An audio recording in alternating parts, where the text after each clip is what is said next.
Bienvenidos a una nueva emisión de su programa Entrevista. En esta oportunidad nos acompaña Tarek William Saab, defensor del pueblo de Venezuela, para abordar distintos temas y específicamente muchos cuestionamientos que se hacen a escala internacional sobre la situación de derechos humanos en Venezuela. Muchísimas gracias por estar con nosotros, defensor. Bueno, gracias a ti por la oportunidad de poder compartir con este canal de tanta audiencia internacional. Defensor, le comentábamos que hay muchos cuestionamientos a escala internacional sobre la situación de derechos humanos en Venezuela. ¿Se violan o no se violan los derechos humanos en Venezuela? ¿Es una política de Estado? ¿Cuál es la situación? Mira, en primer lugar, Venezuela es una democracia formal muy vigorosa, con plenas garantías a la luz de una constitución innovadora en materia de derechos humanos. Dificulto que haya a nivel global un título de derecho humano en constitución similar al nuestro. El nuestro es el más avanzado, que ha permitido que un cuerpo de leyes se deriven a partir de ese título que consagra derechos civiles, políticos, económicos, sociales, culturales, ambientales, indígenas. Es decir, los que son conocidos como primera, segunda y tercera generación de derechos humanos. Ahora, deficiencias, sí, yo las he reconocido, hay debilidades, hay deudas que saldar por parte de un aparato del Estado que heredó uno muy golpeado, muy desprestigiado, en la década de los 60, 70, 80, 90, con prácticas obviamente muchas veces negativas. Es una serie de cosas que poco a poco tenemos unidos que ir saldando, pero yo te concluiría entonces que en Venezuela, a diferencia del pasado, hay un Estado de Derecho que funciona, y las violaciones de derechos humanos que pueden ocurrir son individuales, son responsabilidades que pudieran considerarse, en este caso, no de una institucionalización de la práctica de atropello a los derechos humanos, como sí pudo haber ocurrido en el pasado cuando era el terrorismo de Estado el que funcionaba, sino de prácticas propias de las debilidades que el propio funcionamiento de la democracia pueda tener. Lo importante es que cuando ocurran esas violaciones de derechos humanos se castiga al culpable, se persiga al responsable y pueda pagar por ese delito. Sin embargo, defensor, muchas organizaciones o supuestas organizaciones que defienden los derechos humanos, las grandes corporaciones mediáticas e incluso muchos expresidentes critican a Venezuela por supuestamente violar los derechos humanos. Dicen que en Venezuela se tortura, que hay cárceles subterráneas, que se aplica el uso indiscriminado de la fuerza cada vez que la oposición sale a marchar. ¿Cuál es la verdad?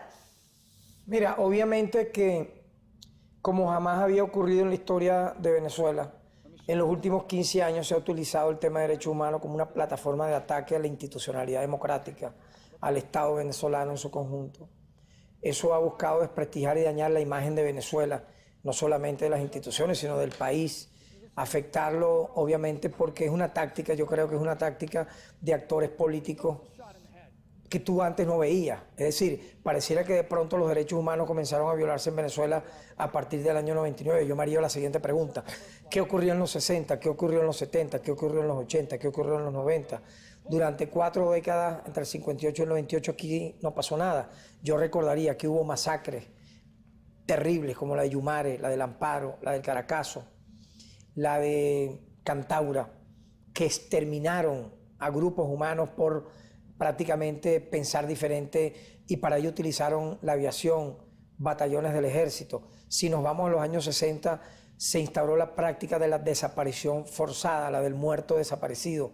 Obviamente también pudiera hablarte de los detenidos, 50.000 personas detenidas en los años 60 que fueron llevadas a juicio sin derecho a la defensa, siendo civiles, fueron procesados por tribunales militares. Se habla de 5.000 personas fallecidas por la represión política, o sea, por digamos, tener un pensamiento de izquierda. Y obviamente también el asesinato de dirigentes que eran de mucho prestigio, como Fabricio Ojeda, como Alberto Lovera, como Jorge Rodríguez. Te hablo de personas que tenían un peso muy grande en la sociedad, y el Estado en aquel tiempo no escatimó esfuerzo en matarlos brutalmente, y que los verdugos de estas personas jamás pagaron por ello.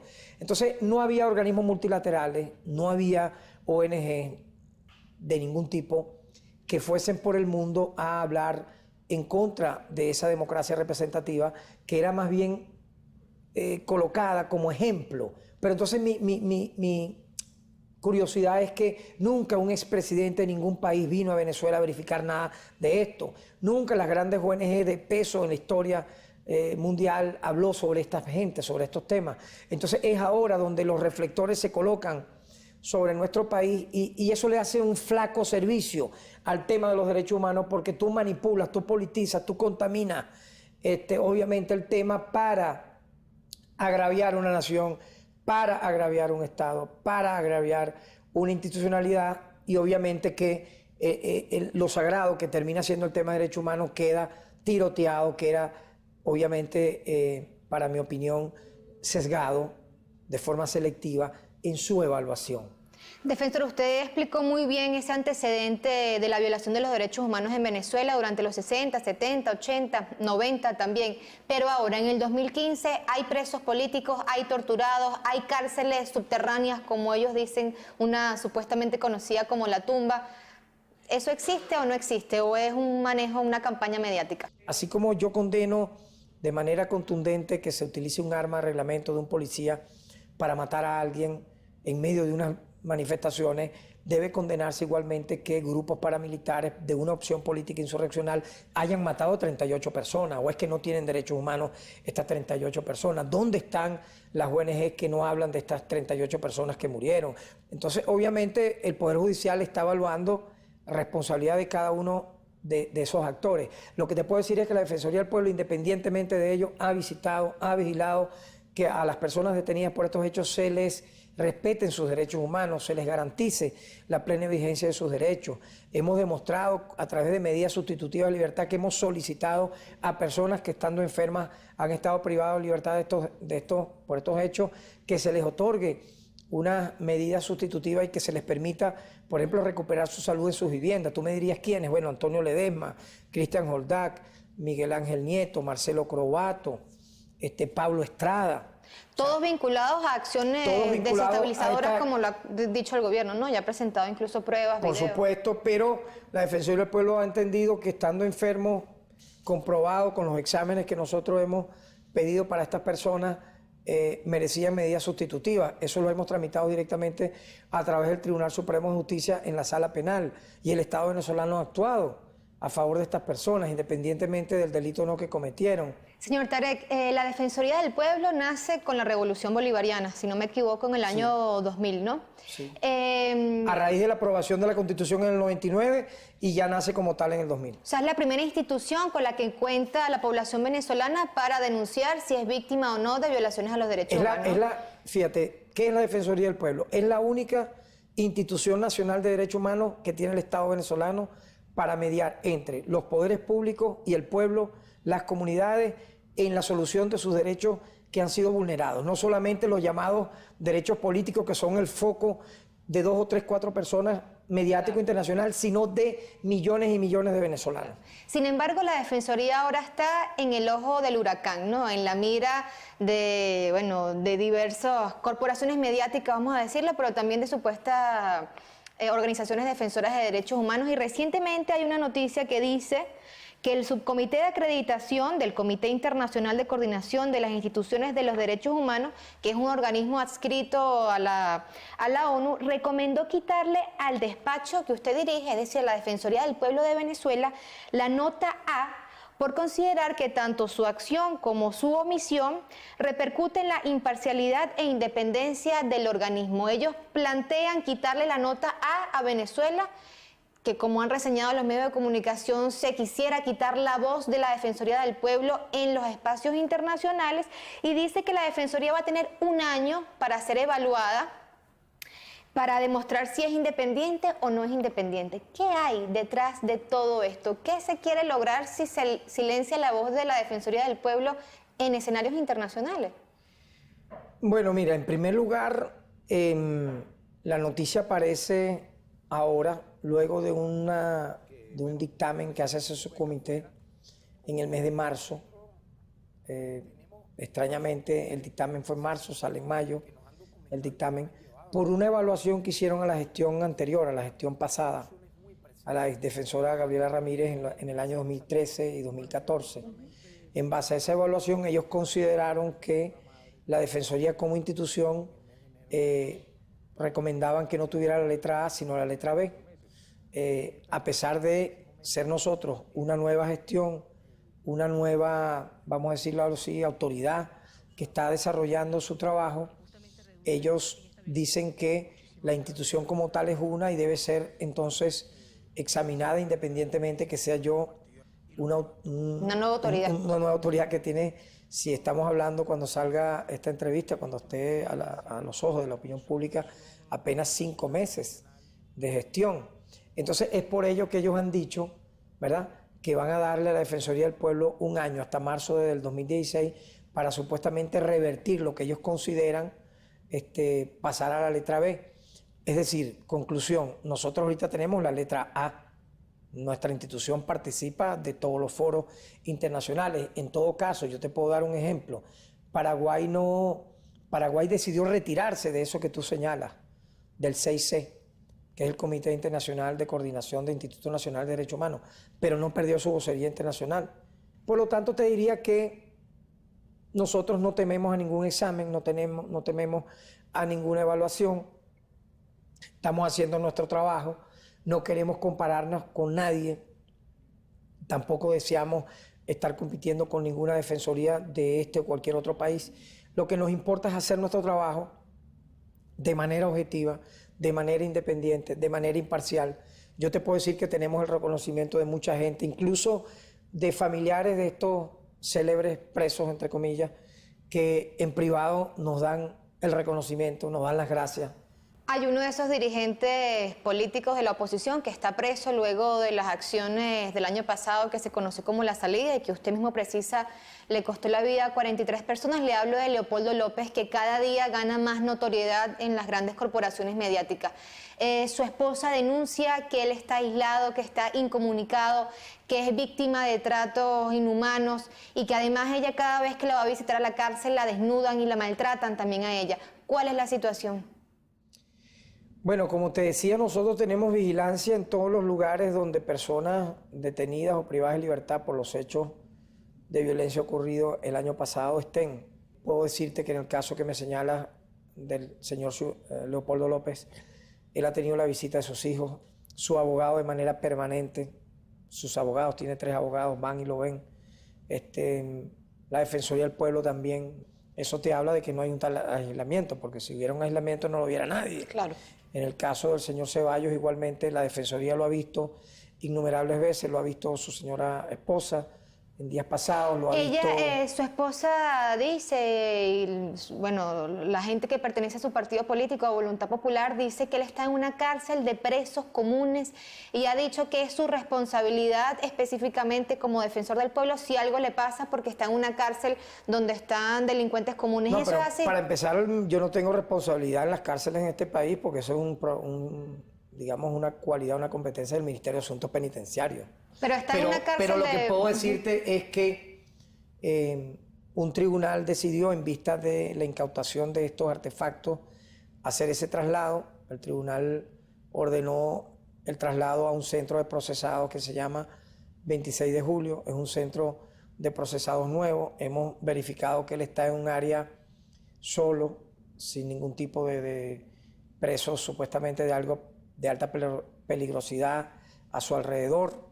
A él se le ha dado un tratamiento diferente a los presos comunes de esa circunstancia a la cual tú me has hecho referencia. Solamente estoy aclarando, buscando ser lo más veraz en lo que te comunico. Yo creo que cuando se contaminan estos temas y se dicen medias verdades, dañas obviamente el trabajo y contaminas el discurso político.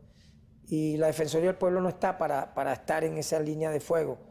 Nosotros estamos para mediar, para proteger, para defender, para actuar, repito, en todos los casos, no solamente en estos, pero bueno, es la coyuntura. Tú me señalabas cómo lo hacen los expresidentes. Fíjate tú, yo he dicho que Pastrana ha entrado 2 veces a Venezuela a querer visitar supuestamente presos venezolanos, pero yo le hice un emplazamiento a Pastrana, señor Pastrana. Aquí hay 21.000 colombianos privados de libertad. ¿Por qué usted no va a verlo? ¿Por qué usted no va a ver a esos hombres y mujeres que en algún momento delinquieron siendo paisanos suyos y están presos en este país, que es casi más del 30% de la población penal venezolana?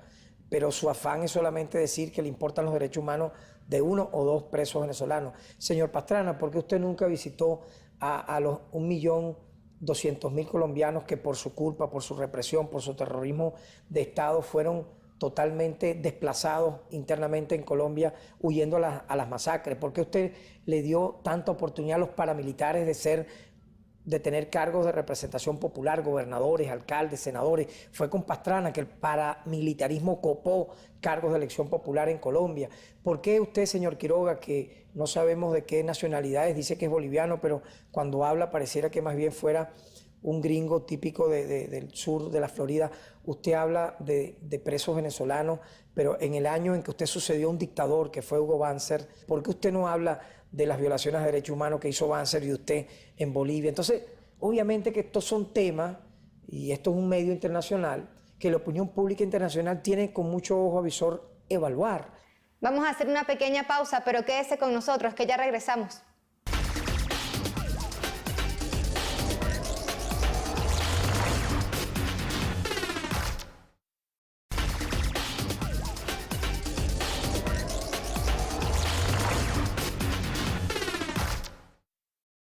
Seguimos con más de esta entrevista con el defensor del pueblo de Venezuela, Tarek William Saab.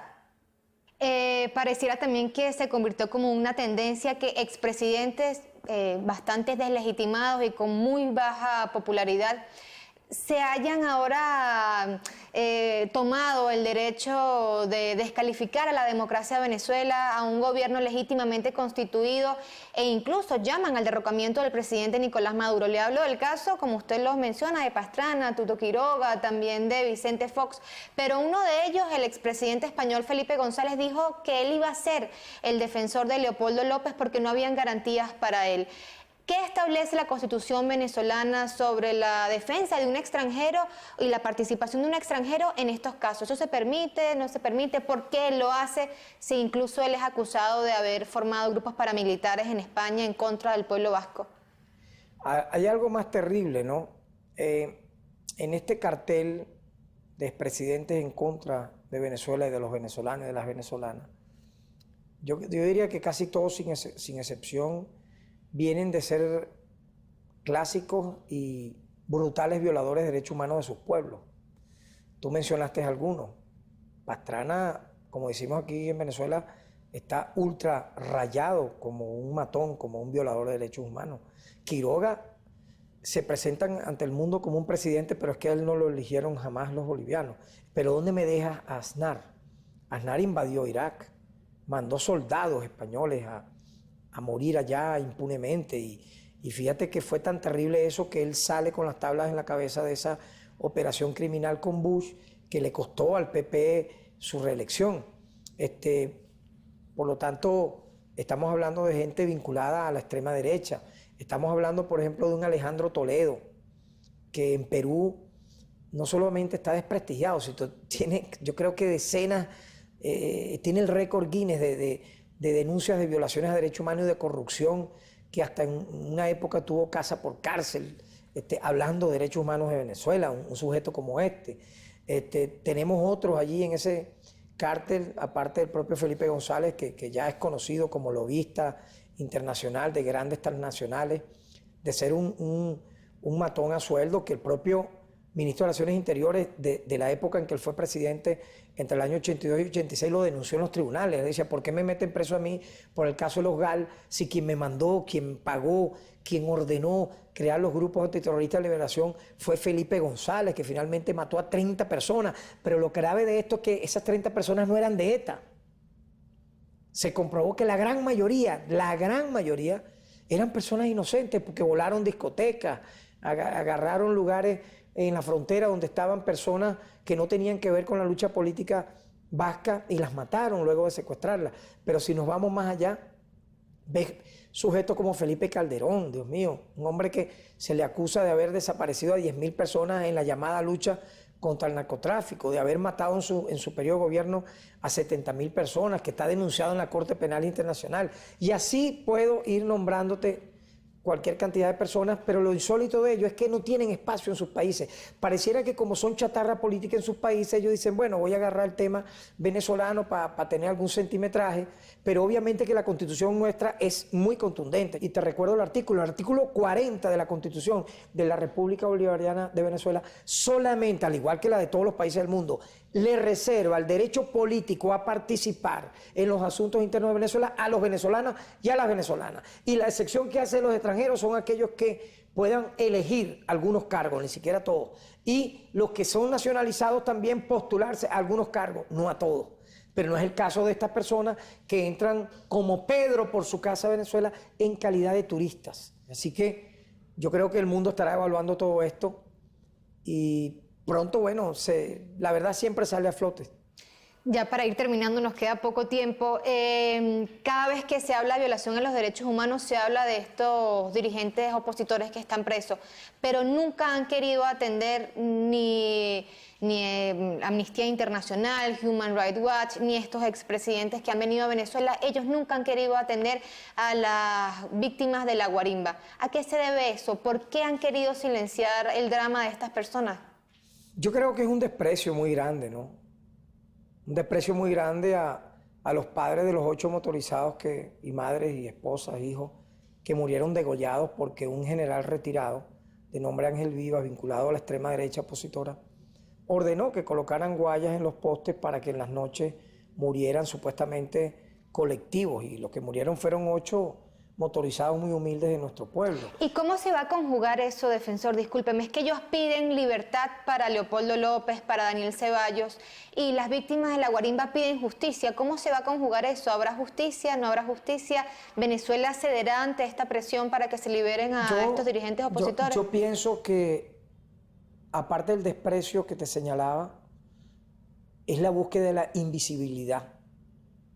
Pareciera que para algunas personas que hablan de derechos humanos hay víctimas de primera, de segunda y de tercera. Y entonces las víctimas de la guarimba ni siquiera entran en estos 3 escalafones. Ni siquiera son de tercera. Será de 10ª categoría, porque es que es un rechazo enorme a no atenderlos, a no escucharlos. Y bueno, será los órganos competentes, los tribunales de justicia, quienes finalmente determinarán las responsabilidades, pero en mi caso como defensor del pueblo, como Instituto Nacional de Derechos Humanos, hemos atendido a las personas que tengan a bien buscarnos. Nosotros no vamos a copiar lo que han hecho algunos organismos que los desprecian, que los invisibilizan. Los atendemos como también podemos atender, y tú ya lo sabes, y eso lo sabe la opinión pública, incluso a los familiares de las personas que están presuntamente responsabilizadas de las acciones violentas. Hay otro tema importante que queríamos abordar con usted y que lo denuncia mucho la prensa colombiana, y es la deportación de colombianos. ¿Quiénes son esos colombianos que se están deportando? ¿Por qué se están deportando? ¿Cuál es la situación realmente que se da con este tema? ¿Gente común y corriente? ¿Hay una xenofobia en Venezuela? ¿Qué es lo que pasa? Mira, yo creo que no hay país en la tierra que haya tratado mejor a los colombianos que Venezuela, y eso está comprobado. El 85% de los colombianos que son inmigrantes en Sudamérica, el 85% están en Venezuela, y el 15% restante en todos los demás países de Sudamérica. O sea, son 6 millones de colombianos, de los cuales la Misión Vivienda entregó 700.000 casas, y el 25% fue para estos colombianos y colombianas que viven aquí en igualdad de derechos que los venezolanos.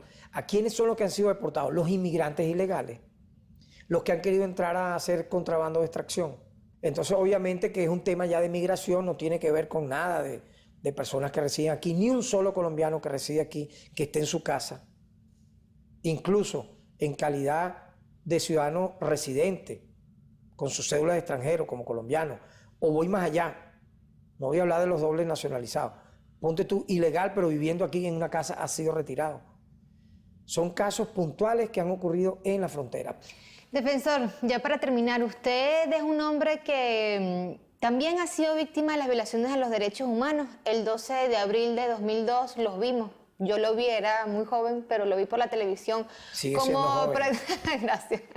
Como prácticamente lo linchan a usted con su familia, dieron un golpe de Estado contra el presidente Chávez, y los protagonistas de ese golpe de Estado Leopoldo López, Capriles Radonsky, entre otros, llamaron a buscar a los dirigentes chavistas y a prácticamente lincharlos. Usted estaba en su casa con su familia y lo rodeó un grupo de opositores muy violentos.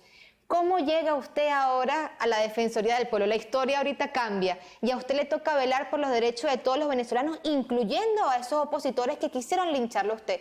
¿Usted llega con equilibrio, con paz, con imparcialidad o está lleno de rencor? ¿Cómo va a asumir esta Defensoría?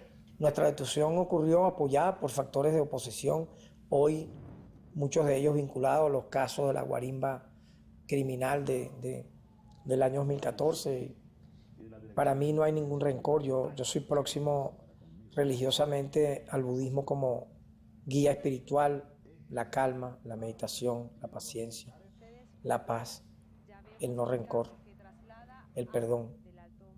Y de verdad esa página la he pasado en los términos de si ahora siguen siendo opositores y me atacan o no. Mi deber es defenderlos a todos. No es un acto heroico, yo siempre lo digo, siempre hago esta puntualización. Todo lo que hagamos a favor de los derechos humanos no es un acto heroico, es un acto, es un deber, es cumplir con nuestro deber. Pero yo creo que al final la historia sabe colocar en su justo lugar los hechos. Este es un país de paz, quiere la paz, evaluará todas estas guerras mediáticas, todos estos ataques infames. Y al final yo siento que Venezuela saldrá airosa de toda esta gran evaluación a la que estamos siendo sometidos. Muchísimas gracias por su tiempo, defensor, y bueno, por poner los puntos sobre las IES, como dirían.